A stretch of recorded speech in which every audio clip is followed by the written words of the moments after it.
Bismillahirrahmanirrahim. Assalamualaikum warahmatullahi wabarakatuh.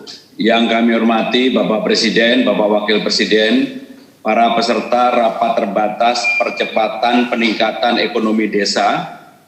Bapak Presiden yang kami hormati, kami laporkan rapat ini terbuka, diikuti oleh teman-teman media dari kantor Presiden. Kita akan segera memulai ratas dengan arahan Bapak Presiden. Untuk itu dengan hormat mohon Bapak Presiden untuk memberikan arahan. Pada Bapak Presiden dipersilakan. Bismillahirrahmanirrahim. Assalamualaikum warahmatullahi wabarakatuh. Selamat pagi, salam sejahtera bagi kita semuanya.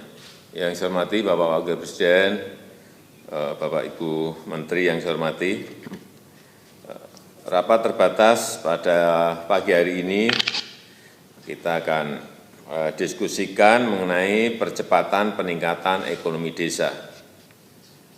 Sebelumnya saya ingin menegaskan lagi bahwa pandemi yang tengah kita hadapi harus menjadi sebuah momentum untuk menginstal ulang, memperbaiki lagi, dan juga melakukan reform mengenai strategi besar dalam transformasi ekonomi desa. Kita tahu bahwa pandemi menghantam bukan hanya seluruh lapisan masyarakat di perkotaan, tetapi juga di pedesaan. Dan ketika terjadi krisis ekonomi di perkotaan, maka desa menjadi penyangga, menjadi buffer. Karena terjadinya arus balik perpindahan penduduk dari kota ke desa. Jadi bukan urbanisasi tetapi ruralisasi. Karena itu ada beberapa hal yang saya minta untuk menjadi perhatian.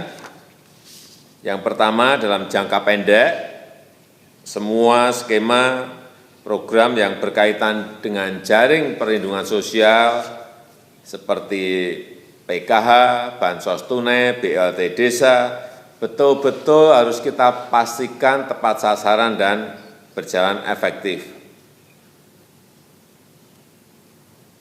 Dan pastikan itu diterima oleh masyarakat di desa yang terdampak COVID dan yang sangat membutuhkan.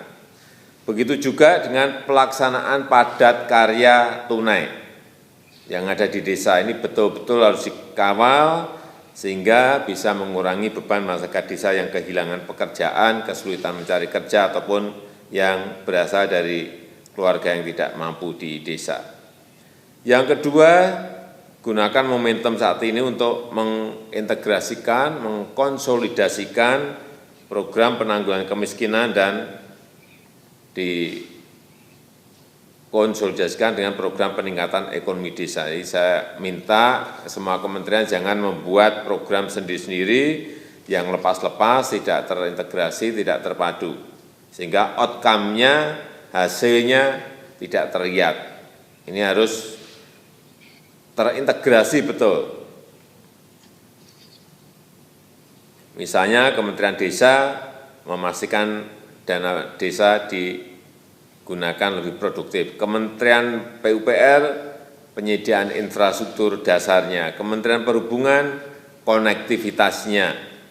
Kementerian Sosial, mengenai penanganan warga yang kurang mampu. Saya kira Kementerian UMKM, sektor usaha-usaha kecil dan usaha mikro, saya kira banyak sekali yang bisa dilakukan. Tetapi kalau tidak terintegrasi, lepas-lepas ini akan hasilnya akan tidak kelihatan. Oleh sebab itu semuanya dijalankan dalam strategi besar yang solid dan terintegrasi. Yang ketiga, memperkuat daya ungkit ekonomi desa. Setiap desa perlu mengembangkan potensi desanya, potensi lokalnya, baik yang berkaitan dengan pertanian, baik yang berkaitan dengan wisata desa, baik yang berkaitan dengan industri yang ada di desa. Jangan semuanya dilakukan secara top down dari atas, tetapi juga berikan ruang partisipasi, ruang kreasi bagi warga desa untuk mengembangkan potensi lokalnya. Saya kira kalau perkembangannya kelihatan, nah ini yang harus difasilitasi, diberikan akses ke permodalan teknologi maupun di sisi skill atau keterampilan. Dan juga didorong kerjasama antar desa agar bisa masuk ke supply chain yang lebih luas sehingga pelaku usaha di desa bisa upscaling, bisa naik kelas. Saya rasa itu sebagai pengantar.